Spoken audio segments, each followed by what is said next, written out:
This is the CBS Evening News. Bob Schieffer sitting in tonight for Dan Rather. Good evening. On the eve of President Bush's speech to declare a new war on drugs at home and abroad, there was a major escalation today of the violence in Colombia. In Medellin, the home to the world's largest Colombian cocaine cartel, a man with an assault rifle opened fire on passengers in the airport terminal. This as the United States was shipping more military aid and it was arriving in Colombia. Mark Phillips is there and has our report.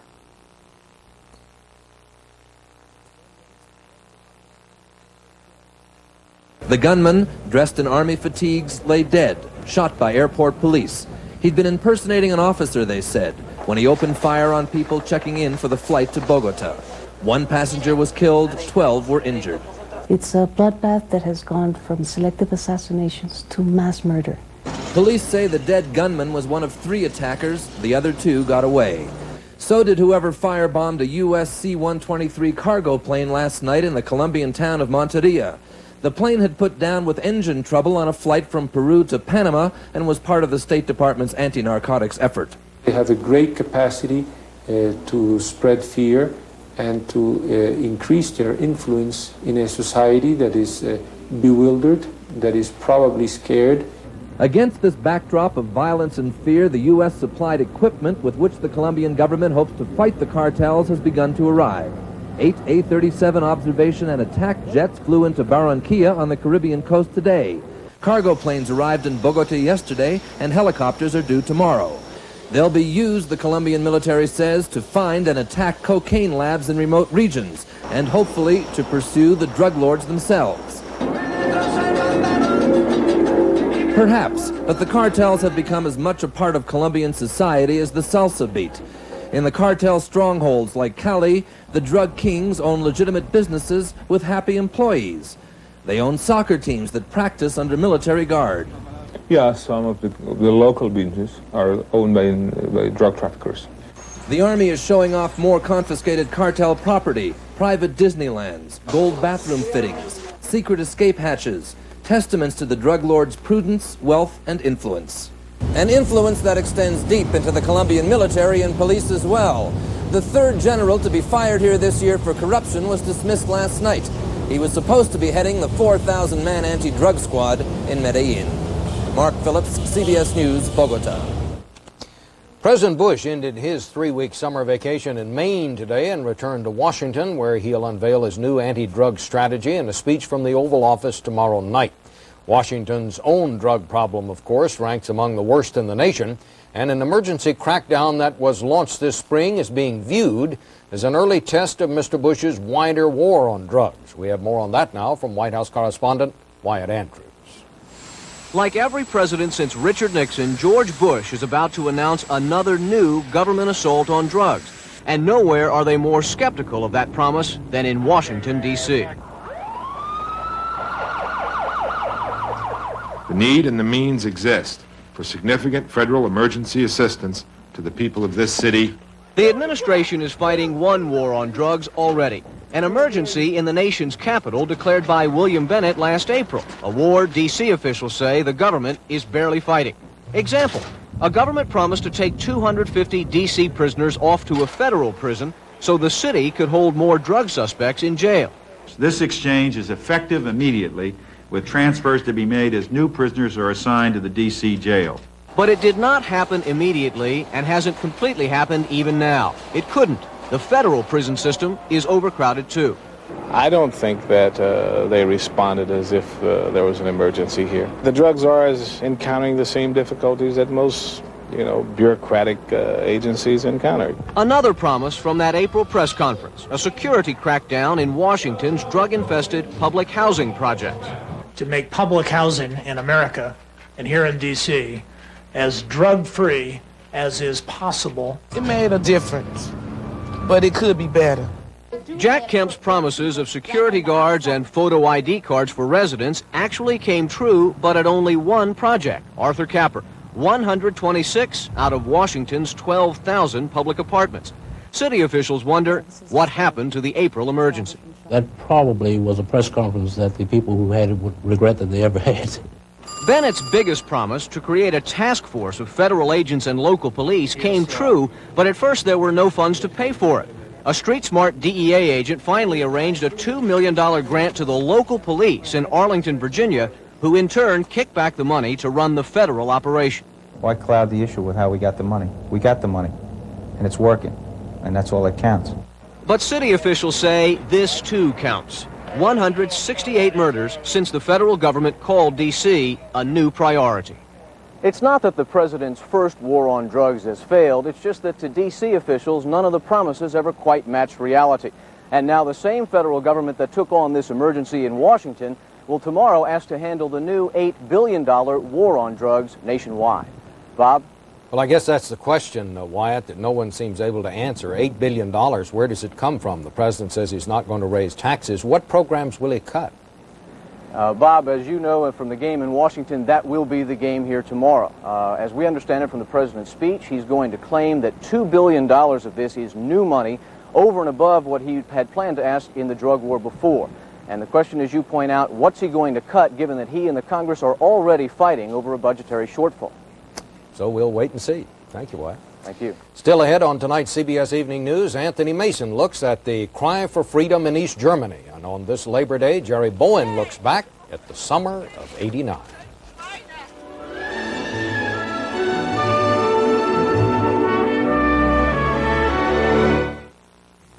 Attention. For the following few moments, I'll leave this Crispix cereal sitting in milk to test whether it stays crispy, rather than turning to bland mush like some cereals. This is only a test.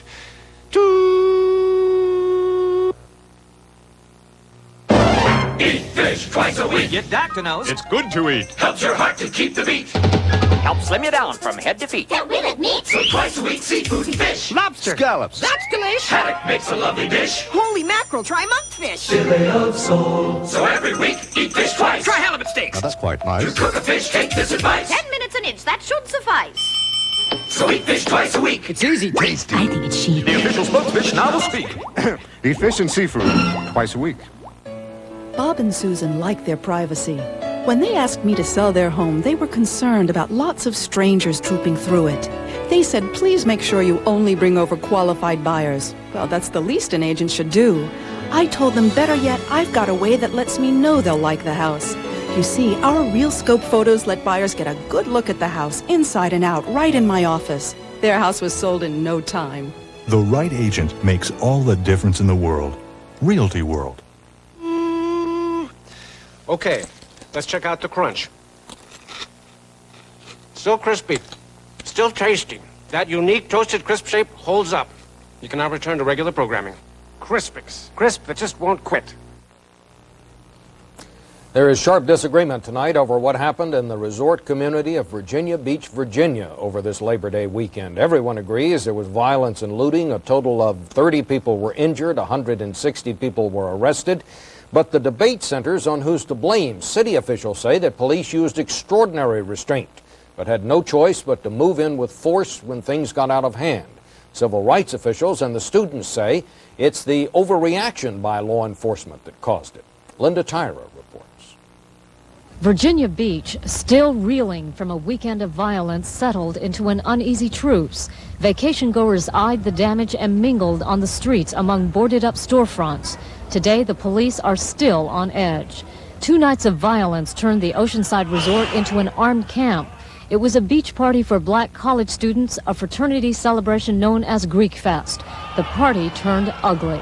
No one told us to get out the street. No one told us we had to stay in a hotel. No one told us anything. We were just on the street. They came at us and attacked us, and, we just started running. Sunday morning, tens of thousands of young blacks swarmed onto Atlantic Avenue. More than 100 shops were looted. Shots rang out. 4 people were injured. The National Guard was ordered in. Last night, with tensions still running high, police moved in with riot gear, forcing people off the streets. The police were pelted with bricks, bottles, and rocks. Exactly what set things off is unclear. Some argue it was exuberance gone wildly overboard.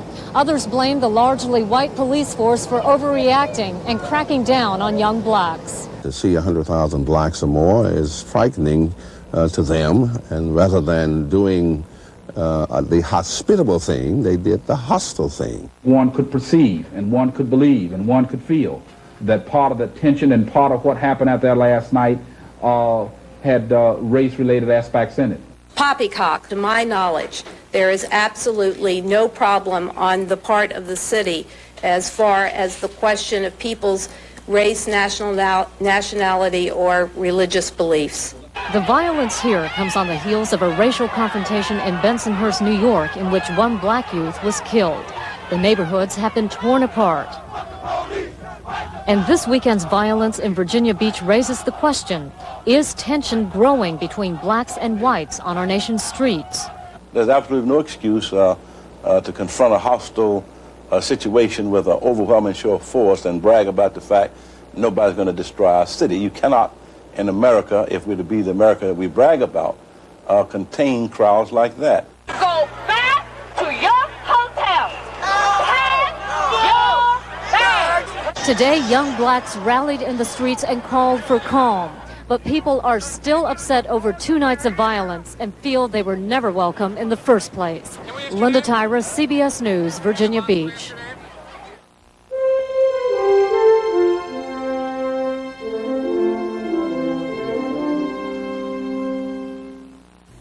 Dear Malox, my daughter's dates give me Malox moments. Hey, I'm here! Last night was a real doozy. What a Malox moment. My dinner turned to acid. Good thing Extra Strength Malox Plus is so strong. My doctor recommended it, and it's the strongest antacid there is. With teenagers, I need the strongest. Nice house. Nice earring. Write us about your Malox moments. Extra Strength Malox Plus. Strong relief for all your Malox moments. We help more Americans go to college, and we issue more MasterCard and Visa cards than any other company. We also serve millions of customers in every major marketplace worldwide. We're Citicorp and Citibank, America's largest financial services company. Whatever financial success you hope to achieve, whether it's business or personal, we can help you do it, and do it better than anyone else. Citicorp, because Americans want to succeed, not just survive. Everybody knows the pain reliever hospitals use most is Tylenol. But Tylenol is also recommended most for everyday pain by internists, family practitioners, general surgeons, and on and on. Tylenol, recommended the most by the people who know the most. We've studied your mouth from every angle and created a toothbrush with a very special angle, the Reach toothbrush, with a dental angle designed to clean even back teeth better, to get your teeth 51% cleaner than the other leading brush. Reach for 51% cleaner teeth. Thousands of East German refugees are waiting in Hungary tonight for passage to the west, but a Hungarian official now says it may be weeks before they're allowed to go. The hardline communist government of East Germany is reportedly holding up the exodus, trying to keep it from becoming a mass movement. Anthony Mason's in Budapest and has more on today's developments. East Germany's refugee crisis finally came home tonight. On the streets of Leipzig, a weekly prayer for peace service turned into a chaotic anti-government protest. Demonstrators hoisted banners demanding an open state with free people and freedom to travel instead of mass escapes. Secret police ripped down the banners and tried to break up the rally as hundreds of demonstrators shouted, "We want out! We want out!" In the confusion, an unknown number of people were arrested.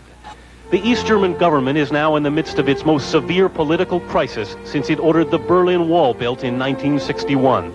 With the old guard's stubborn refusal to institute Gorbachev-style reforms, it's estimated that 1.5 million people have applied to leave the country. Many haven't bothered to wait for permission. In the past 4 months, thousands have fled west over the Hungarian border. 5,000 more are now waiting in Hungarian refugee camps to be given safe passage.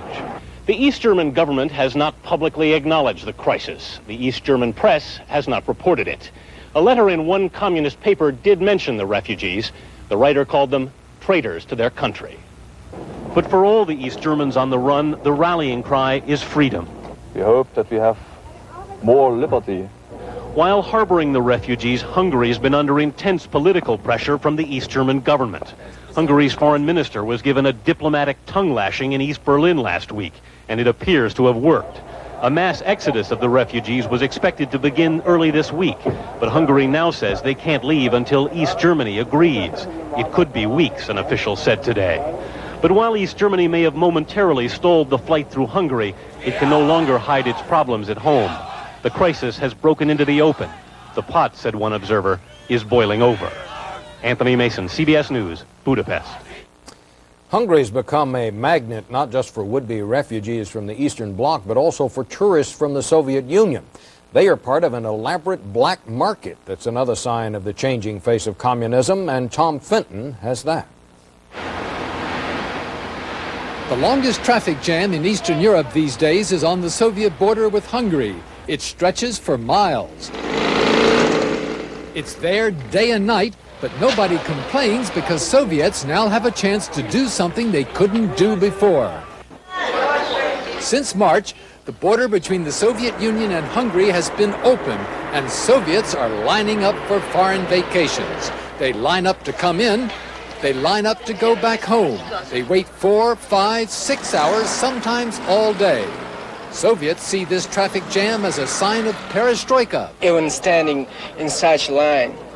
Even that is progress. Yes, it is progress. It's progress. For us, yes. They bring the whole family, kids and grandmothers, because each person means an additional 30 rubles in currency allowance. You can't go far with rubles in Hungary these days, but there's an instant solution. The black market.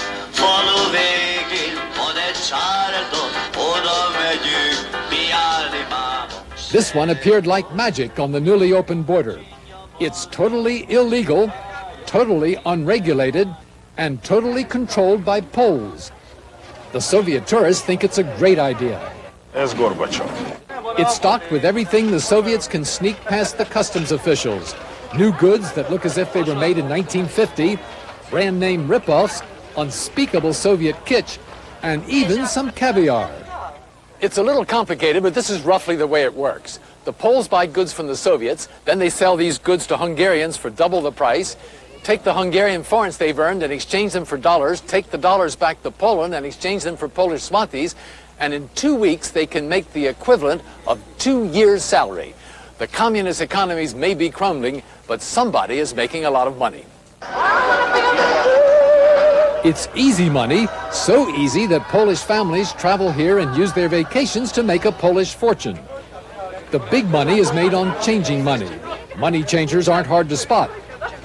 Hungarians flock to the market for what they consider to be real bargains. It's cool to be seen shopping here. Everybody profits, or almost everybody.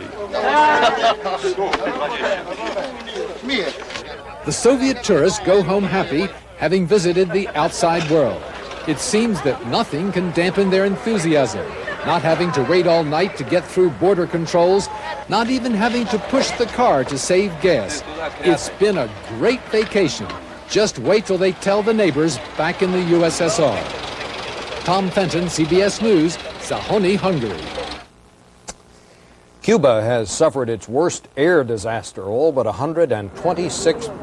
one of 126 people aboard were killed late last night when a Soviet-made Cubana Airlines jet crashed on takeoff from Havana. Nearly all the passengers were Italian tourists heading back to Europe. Dozens more were killed or injured on the ground as the plane crashed into a village. And something of a rarity, an air story with a happy ending. A Brazilian airliner was presumed to have crashed in the Amazon jungle last night, but today the plane was found on a ranch that had been carved out of the rainforest. All 54 people aboard were safe. The Boeing 737 had disappeared from radar screens after the pilot radioed that he had lost his directional system and was going to try an emergency landing. At first, officials doubted there was any place to land in the dense jungle. But tonight, an airline official said the plane set down in an area which is in the process of deforestation.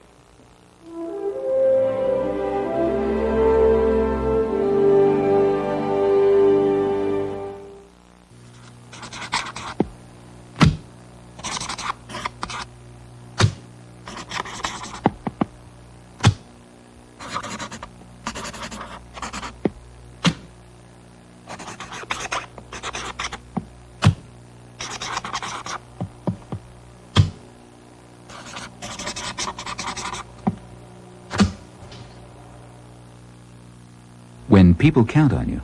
Count on Post-it brand notes. The evaluation committee is in your office. This is my husband, Paul. He's under a lot of pressure. But now he's taking charge of his health, eating right by cutting down on cholesterol and saturated fat. That's why I cook with Puritan, with no cholesterol and proven 94% saturated fat-free. Better than any other kind of oil. Your wife called sneakers before dinner? Hey, Mr. Principal, carry your books? Anytime. Paul's feeling great, and I am too. Puritan. Make it his oil for life. If I told you my pantyhose could go through an obstacle course like this without a snag, you'd say, no way. And I'd say, no nonsense. Pantyhose that last are no nonsense. Denture Wares. It's the fresh mouth with fresh news. New Super Strength Collagen now controls tartar for a better clean and freshens up dentures with a minty mouthwash ingredient. Try new Polident Green, a better mouth freshening clean. South African police battled with demonstrators again today and arrested several of the country's leading anti-apartheid clergymen, including Alan Bosak and Archbishop Desmond Tutu. They were seized as police broke up a rally in Cape Town called to protest the exclusion of the black majority from this week's parliamentary elections. Richard Wagner has more. Anti-apartheid student activists of the Mass Democratic Movement protested on their campuses in Durban today. The police quickly dispersed the demonstrations. The security forces fired shotguns in breaking up the protest. 7 people were reported wounded and another 10 injured by being trampled as the crowd fled. With 2 days to go until this nation's legislative election, attention is focusing here on the desperate need for negotiations between this country's white ruling minority and South Africa's 28 million disenfranchised blacks. Black people will not be voting on Wednesday when the National Party, which has run this country for 41 years, is expected to retain control. I appreciate that the black needs to be given the vote, but at the same time he needs to be guided. He's very much in his infancy in culture and everything, or as opposed to Western culture. The principal opposition to the National Party is the Conservative Party, which is at the far right of the political spectrum. The whites, the coloreds, the blacks, or Indians, or whatever should live separately, and there should be partition in South Africa. With those attitudes being expressed by supporters of the National and Conservative parties, it's no wonder South Africa's non-voting blacks care little about Wednesday's election. When candidate de Klerk made his final campaign speech tonight, he was met by protesters in Johannesburg.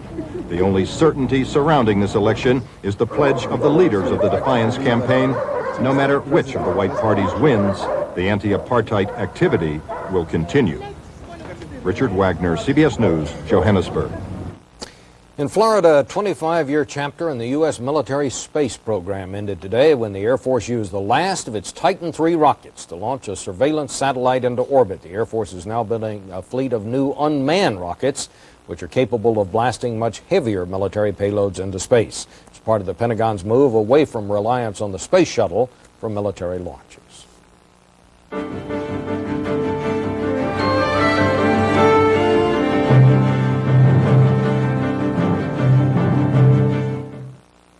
A recent test compared the Toyota Tercel stick shift, the Hyundai Excel stick shift, and the Subaru Justy automatic. But we made it tougher on the Justy, because you don't shift the Justy, and its ECVT automatic makes it accelerate and pass quicker than the Hyundai and the Toyota. Proof that Subaru can beat the competition with one arm tied behind its back. See your Subaru dealer for details on the special value lease program. When you've got hemorrhoids, walking is hard. Sitting, worse. Anusol has an anesthetic for the pain and itch of hemorrhoids. Prep H doesn't. Anusol has an anesthetic to take the hurt out of hemorrhoids. To my beautiful wife. It's nice to know he still loves the way you look. And if you wear dentures, you can count on Efferdent to freshen up dentures and clean away stains so well. With Efferdent, all he'll notice is you. Eat this! fish twice a week. Your doctor knows. It's good to eat. Helps your heart to keep the beat. Helps slim you down from head to feet. Don't we like meat? So twice a week, seafood and fish. Lobster. Scallops. That's delish. Haddock makes a lovely dish. Holy mackerel, try monkfish. Fillet of sole. So every week, eat fish twice. Try halibut steaks. That's quite nice. To cook a fish, take this advice. 10 minutes an inch, that should suffice. So eat fish twice a week. It's easy, tasty. I think it's chic. The official spokesfish now will speak. Eat fish and seafood twice a week. By the calendar, there are still almost 3 weeks of summer left, but tradition tells us Labor Day is the end of it. It's the time to get the kids' school clothes together, time for the boys of summer to prepare themselves for the fall classic. So what's to be said for the summer of '89? Jerry Bowen has some thoughts.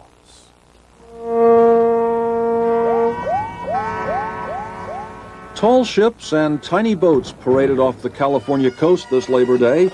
A bagpipe band piped a salute down the main street of Sicklerville, New Jersey. And in between, Americans celebrated in all sorts of ways, stuffed themselves, and said goodbye to the summer of '89.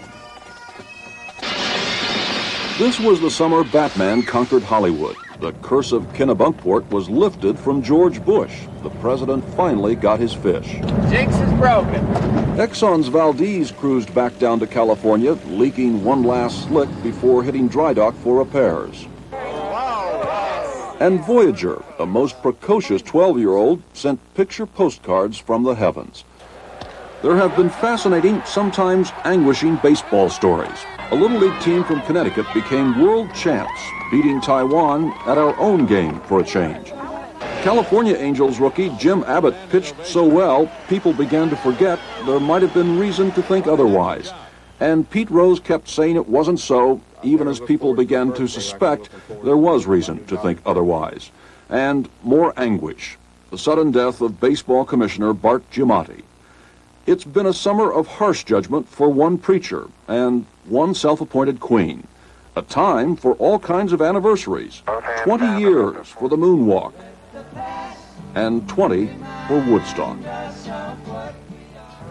And even 100 for Montana. They celebrated today with a cattle drive instead of a cake in Big Sky Country.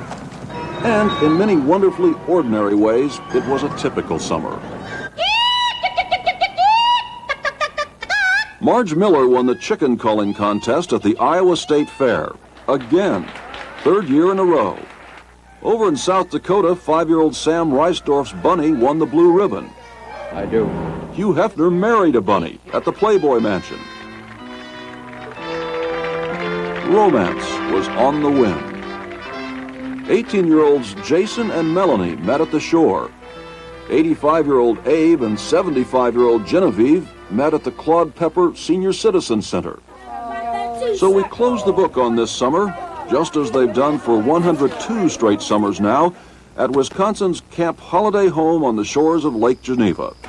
One last picture, one last hug for a good friend. And then it's on the bus, back to reality, far, far away from the summer of '89. Jerry Bowen, CBS News, Los Angeles. And one other sign that summer's over, Dan Rather finishes up his vacation. He'll be back tomorrow, and we'll all be back in our regular places. I'm Bob Schieffer. Good night.